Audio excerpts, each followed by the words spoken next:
Em nome do Pai que me criou, do Filho que me resgatou e do Espírito Santo que me santificou. Divina vontade, reina na minha vontade. Minha Mãe, feche a vontade divina na minha alma, para que ela possa ocupar o seu lugar privilegiado e aí formar o seu trono e sua morada. Vinde, Espírito Santo, vinde por meio da poderosa intercessão do Imaculado Coração de Maria, a vossa amadíssima esposa. Vinde, Espírito Santo, vinde por meio da poderosa intercessão do Imaculado Coração de Maria, a vossa amadíssima esposa. Vinde, Espírito Santo, vinde por meio da poderosa intercessão do Imaculado Coração de Maria, a vossa amadíssima esposa.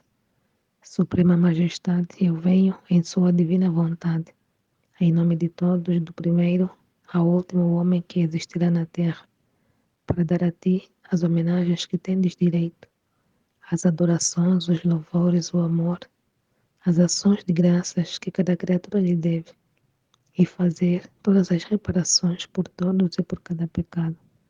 Venha o Senhor em sua divina vontade. Eu dou-te a minha vontade humana, por meio do Imaculado Coração de Maria, que possui todos os dons e os frutos da divina vontade. Dá-me a tua divina vontade. Vem, divina vontade, nesta ação que estou a fazer e em todas as ações que farei durante este dia. Amém. Livro do Céu, tema do capítulo 14, volume 1. A alma experimenta que não é capaz de nada sem Jesus Cristo e que deve tudo a Ele. Jesus, o verdadeiro diretor espiritual, a instrui sobre como fazê-lo no estado de escuridão e abandono, na oração, na comunhão e nas visitas ao Santíssimo Sacramento. A Luísa diz: recordava-me também de todas as graças, as palavras, as correções, repreensões, via claramente que tudo ele fizera até aí. A Luísa está numa fase de recordar os acontecimentos entre ela e Jesus. Neste volume, ela vai narrando as coisas depois de um certo tempo de as ter vivido. Ela vai narrando depois, vai colocando por escrito, porque não tinha no início colocado por escrito. Então, ela, por obediência, não é? Foi colocando por escrito para ficar tudo registrado. Então, ela se lembrava, não é? De alguns acontecimentos. E ela aqui continua. Tudo tinha sido obra da sua graça, e que de mim não ficava mais que o puro nada e a inclinação ao mal. Tocava com a mão que, sem ele, não sentia mais o amor tão sensível, nem aquelas luzes tão claras na meditação, de modo que permanecia por 2 ou 3 horas, mas, mesmo assim, fazia o máximo que podia para repetir o que fazia quando o sentia, porque ouvia aquelas palavras ressoarem. Jesus tinha dito para ela, né, que ia deixá-la no capítulo anterior, né, nos capítulos anteriores, e que ia deixá-la, que ela já não haveria de sentir a graça assim sensível de Jesus, né? Já não a podia ver ou sentir conforme sentia antes, que ela havia de ficar ausente, né? Mas que estaria sempre a controlar o que ela estivesse a fazer. E ele tinha dito que, se ela for fiel a tudo o que o Senhor falou para ela, ele iria premiar, não é? A Luísa. E se ela não fosse capaz de fazer aquilo que era suposto fazer, né? Se ela fosse ingrata em alguma coisa, não ter feito bem as coisas, então Jesus que ia castigá-la, né? Que ia repreendê-la. Então ela aqui ao narrar, ela explica isso, né? Aquelas palavras ressoavam, não é? Na cabeça dela. Jesus falou para ela: se tu fores fiel a mim, irei premiar-te, e se ingrata, castigar-te. Assim, passava às vezes 2 dias, às vezes 4, mais ou menos, como lhe agradava. O meu único consolo era recebê-lo no sacramento. Ah, sim, certamente lá o encontrava. Não podia duvidar. E lembro-me de que ele raramente não se fazia ouvir, porque eu tanto lhe pedia e importunava que me contentasse, mas não amorosa e amavelmente, senão severamente. Depois que passaram estes dias no estado de escuridão, acima especialmente, eh, depois que passaram esses dias no estado descrito acima, especialmente se eu tivesse sido fiel a ele, sentia-o voltar para o meu interior, falava comigo mais claramente, e como em dias passados eu não tinha conseguido conceber nenhuma palavra dentro de mim, nem ouvido qualquer coisa, então entendia que não era minha fantasia, como muitas vezes eu costumava pensar antes. Até esse momento, não dizia nada ao confessor ou a nenhuma outra alma vivente. Entretanto, fazia o quanto podia para corresponder-lhe, porque senão ele me faria tanta guerra que não teria paz. Ah, Senhor, tens sido tão bom comigo e eu sou tão ruim ainda. Continuando com o que havia começado, sentia-o dentro de mim, abraçava-o, estreitava-o e dizia-lhe: amado bem, veja como a nossa separação tem sido amarga. E ele me dizia: é nada o que tu passaste. Prepara-te para provas mais duras. Por isso eu vim para dispor o teu coração e fortalecê-lo. Agora vais me contar tudo o que passou, as tuas dúvidas e medos, todas as tuas dificuldades, para poder te ensinar como se comportar na minha ausência.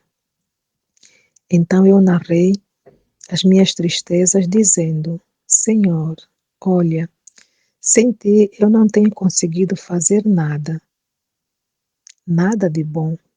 Fiz a meditação toda distraída, feia, tanto que não tinha o espírito para oferecer a ti. Na comunhão não pude passar horas inteiras como quando te sentia. Me via sozinha, não tinha ninguém para me entender. Me sentia vazia de tudo. A dor da tua ausência me fazia provar agonias mortais. A minha natureza queria apressar-se imediatamente para fugir daquela dor, especialmente porque parecia que eu não estava a fazer nada além de perder tempo, e ainda o medo que, ao voltar, tu me castigarias por não ter sido fiel. Então, eu não sabia o que fazer. Além disso, a dor de que tu estás sendo continuamente ofendido e que eu, sem saber quando, onde antes me ensinavas a fazer esses atos de reparação, essas visitas ao Santíssimo Sacramento, pelas ofensas que tu recebes, então diga-me como devo fazer. E ele, me instruindo benignamente, me disse: tens feito mal por estares tão perturbada. Não sabes que eu sou o espírito de paz? E a primeira coisa que te recomendo é não perturbar a paz do coração. Quando em oração não pode se recolher, não quero que penses sobre isso. Quando em oração não pode se recolher, não quero que pense sobre isso ou aquilo, como é ou como não é. Fazendo desta maneira, tu mesma chamas a distração. Pelo contrário, quando estás neste estado em que não consegue se concentrar, não consegue fazer nada muito bem, então Jesus recomenda para ela: quando estás neste estado, a primeira coisa é que te humilhes, confessando-te merecedora dessas penas, pondo-te como um humilde cordeiro nas mãos do carrasco, que enquanto o mata lhe lambe as mãos. Então, tu enquanto te vês espancada, abatida, sozinha, te resignarás às minhas santas disposições, me agradecerás de todo o coração, beijarás a mão que te bate, reconhecendo-te indigna dessas dores. Então me oferecerás aquelas amarguras, angústias, tédio, pedindo que eu as aceite como sacrifício de louvor, de satisfação pela tua culpa, de reparação pelas ofensas que me fazem. Ao fazer isso, a tua oração se elevará diante do meu trono, como incenso perfumado. Ao fazer isso, a tua oração se elevará diante do meu trono, como incenso perfumado. Ferirá o meu coração e atrairá novas graças e novos carismas para ti. O demônio, vendo-te humilde e resignada, toda abismada no teu nada, não terá forças para se aproximar. Eis que, onde penso que estava perdendo, farás grandes aquisições. Eis que, onde você pensou que estavas a perder, farás grandes aquisições.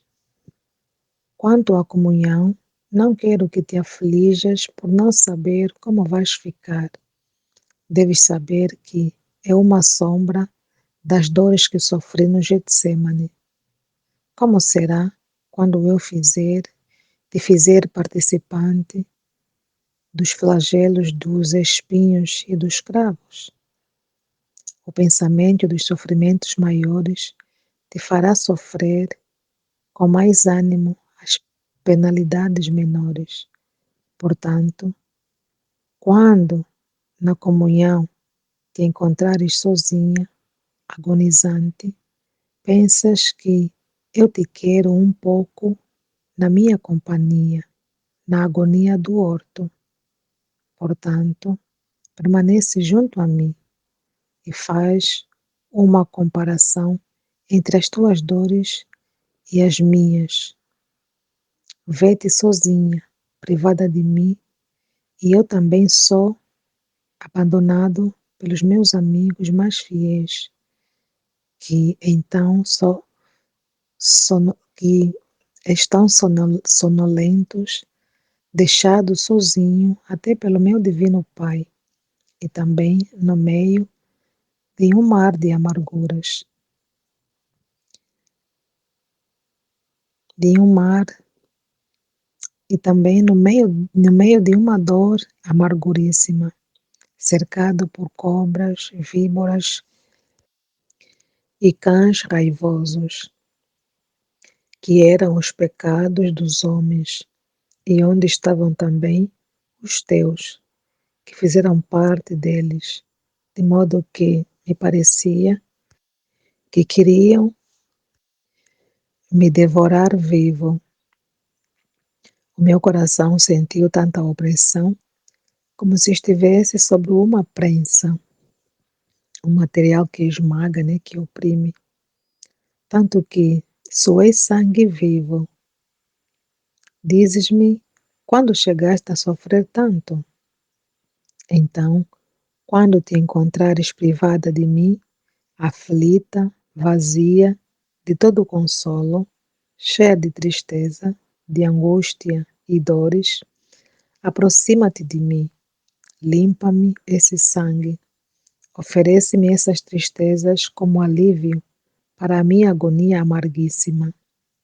Ao fazer isso, encontrarás uma maneira de permanecer comigo após a comunhão. Não quero, não que não sofras, porque a dor mais amarga que posso dar às minhas queridas almas é privando-as de mim, mas tu, pensando que com teu sofrimento me dás conforto, ficarás satisfeita. Em relação às visitas e atos de reparação, tu deves saber que tudo o que fiz no decorrer de 33 anos, desde o nascimento até a morte, o continuo no sacramento do altar. Por isso, quero que me visites 33 vezes por dia, honrando todos os meus anos e unindo-te comigo no sacramento, com as minhas mesmas intenções, isto é, de reparação, de adoração. Isto tu farás em todos os momentos do dia. Volta imediatamente o primeiro pensamento da manhã diante do tabernáculo onde estou, pelo teu amor, e visita-me. O último pensamento da tarde, enquanto tu dormes à noite, antes e depois de comer, ao começo de toda a ação tua, caminhando, trabalhando. Enquanto assim me dizia, sentia-me toda confusa e sem saber se poderia fazê-lo. Disse-lhe: Senhor, peço que fiques comigo até que eu tenha o hábito de fazê-lo, porque sei que contigo posso fazer tudo, mas sem ti, o que posso fazer eu miserável? E ele benignamente adicionava: Sim, sim, eu vou te contentar. Quando te faltei, quero a tua boa vontade e dar-te-ei qualquer ajuda que desejares. E assim fazia. Então, daquilo que eu compreendi com esse texto, né? Jesus precisava de dispor a alma da Luísa, não é, a maiores graças, e ela precisava ficar resignada e abandonada a tudo o que estivesse a acontecer com ela, que antes Jesus fazia muita presença sensivelmente, não é, no seu interior, ela ouvia Jesus também, então tudo era muito presente, Jesus estava muito presente e ela estava acostumada a essa presença de Jesus. E quando Jesus comunicou que havia de se ausentar, né? Se ausentar assim, maneira de dizer, não ia estar assim tão sensivelmente como ela sentia Jesus, mas que Jesus ia tirar, né? Essa sensibilidade dela, o poder sentir, o poder ver assim mais de perto, né? Sentir ele no seu coração, falando com ela e tudo. Então Jesus disse que havia de se distanciar, né? Então deu essas recomendações para ela, para que ela pudesse então fazer como Jesus pediu, né? Que no fundo estava a fazer com que a sua alma passasse por essas privações, né? Por, por tudo isso e, e ela se calhar no sentido também de ver, né? Que se consegue tudo com Jesus, sem Jesus não se consegue nada, não é? A alma experimenta um vazio, né? Então Jesus era aquele diretor espiritual que ela tinha, no fundo, não é? Além do sacerdote em si, que ela tinha um sacerdote como diretor espiritual, mas Jesus era o primeiro diretor espiritual, digamos assim, né? Que instruía ela a tudo, não é? A como fazer, né? Nesse estado mais de desolação, de abandono que ela sentia, né? Da ausência de Jesus. Então era um sofrimento muito grande. E nessa sua desolação era coisa que não sentia, né? Já aquela vontade de fazer as coisas como fazia antes, né? Sentia que Jesus não estava presente quando rezava, quando comungava já não sentia, né? Como sentia antes. E as visitas ao Santíssimo já não eram a mesma coisa como ela sentia antes, então era toda aquela desolação, aquele abandono, né? Aquela escuridão, aquela, aquele momento de privação de Jesus, né? Jesus precisava deixar, fazer com que ela passasse por aquilo, né? Então pediu que ela fosse firme ao passar por aquilo e que se ela se comportasse bem, digamos assim, se fosse fiel àquilo que Jesus pediu para ela, ele iria premiá-la, né? Por fazer as coisas e ser fiel nas coisas. E caso não, então Jesus ia castigá-la, né? Ia, assim, no sentido de repreender, né? Naquilo que ela não foi boa, não fez bem, né? Então, pronto, ela desabafa aqui, né, os momentos de tristeza e amargura que sentiu com a ausência de Jesus. E Jesus, quando veio, né, pediu que ela explicasse o que aconteceu. Então, ela foi explicar, né, o vazio que sentiu e que, no fundo, não conseguia, né, ficar sem Jesus, sentia que não era nada sem Jesus, não conseguia fazer nada de jeito sem Jesus. Então Jesus falou para ela não se lamentar com isso, para não amargurar a sua alma, para não perturbar a sua alma, porque quando a alma está perturbada, fica sem paz, né? E Jesus é o Espírito de paz. Se ele quer repousar numa alma, a alma tem que estar em paz para poder dar esse repouso para Jesus. E também para a alma conseguir, né, enxergar as coisas, ver as coisas com mais clareza, entender as coisas com mais clareza, essa alma precisa de estar em paz, né? Faltando esta paz, há perturbação, então tudo fica, né, mais confuso, né? Então Jesus vinha, né, de dizer que tens que te comportar dessa maneira e dessa, para que as coisas resultem, né? Agora, no meio da agitação, é tudo muito mais complicado e, e o demônio se aproveita ainda de ti, né? Ficando assim dessa maneira, mas se tu se resignares, mantendo a tua humildade, mantendo a paz no teu coração, não é? E entregar tudo a mim, então, o próprio demônio é que fica, né? Como é que é possível, né? Que eu quero fazer que ela fique desorientada, transtornada, desiludida por não ter Jesus, né? E ela mesmo assim consegue encontrar essa paz diante de tudo isso que está lhe acontecendo, mesmo assim ela tem paz. Então é isso que Jesus quer, né? Que a alma não se perturbe com nada, que confia, que entrega sempre tudo a Jesus, né? Para a maior glória sua e a confusão, né? Do espírito mau, né? Do espírito das trevas, ou seja, do próprio demônio em si que vem perturbar, né? Então foi essa a minha compreensão em relação aqui esta esta passagem, né? Acredito que cada um que ouvir vai sentir, conforme a narração Jesus vai dar a compreensão também, né? Desse texto. E Jesus sempre fala de muitas maneiras e de muitos modos, abre a nossa compreensão para o entendimento, né, das coisas. E, e é isso, né, que eu assim percebi, o resumo que eu posso fazer, né.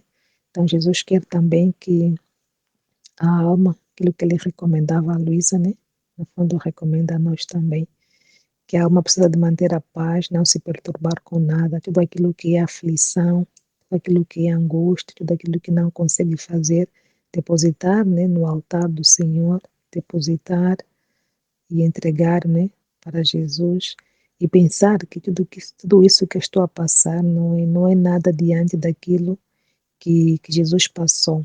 Se Jesus permite que eu passe por isso, por alguma razão não é? Aqui no caso da Luísa, ele queria dispor a sua alma, não é? A coisas maiores e dar mais graças. Ela precisava passar por essas provações e se manter firme e forte, né? Então, se a pessoa pensar assim, nas dores de Jesus, o sofrimento de Jesus, o abandono de Jesus, então, tudo o que estamos a passar, no fundo, precisamos entregar, né? E dizer assim, pronto, Jesus também passou por isso e tenho que ter força, né? E entregar a Jesus todos os momentos difíceis que ele passou. Então, eu me uno a Jesus no seu sofrimento, nas suas dores, e quero reparar por tudo aquilo que Jesus passou, né? Entrego tudo para o Senhor e aceito passar por isso, né? Para a maior honra e glória de Deus, que Deus saberá, não é? Tirar sempre de tudo o que está a acontecer, não é? Algo de bom. Se quiser tirar o proveito de tudo, né? Então, se Jesus está a permitir, por alguma razão, né? Devo aceitar e entregar tudo sem me afligir, porque eu sei que Jesus está comigo, que Jesus vai me dar a sua paz, né? Que Jesus, o sinto distante, mas Ele está no controle de tudo e procurar manter essa paz, né? E sair sabendo que com Jesus se pode tudo, não é? Sem Jesus, a alma se sente realmente incapaz de qualquer coisa, porque Jesus é a vida de tudo, Ele é que movimenta tudo, né? Sem Jesus não se pode nada, né? E é preciso ter essa confiança, né? Nele também. Quando o sentimos mais a sua presença e conseguimos fazer mais coisas quando o sentimos mais presente, né? Dá glórias a Deus por isso. E quando o sentimos mais ausente e sentir que não sabemos fazer nada de bom, que as coisas não estão a correr como gostaríamos, né? Não se perturbar, na mesma confiar, né? Que Jesus está ali, que Jesus está presente, que Jesus está no controle de tudo. Sobretudo ter essa paz, né? E o resto é entregar, né? Como reparação de tudo quanto Jesus também sofreu nos momentos difíceis da sua vida. Amém. Fiat. Jesus, eu confio em ti. Divina vontade, reina na minha vontade. Deixei querer supremo e vim de reinar sobre a terra. Amém. Em nome do Pai, do Filho e do Espírito Santo. Amém.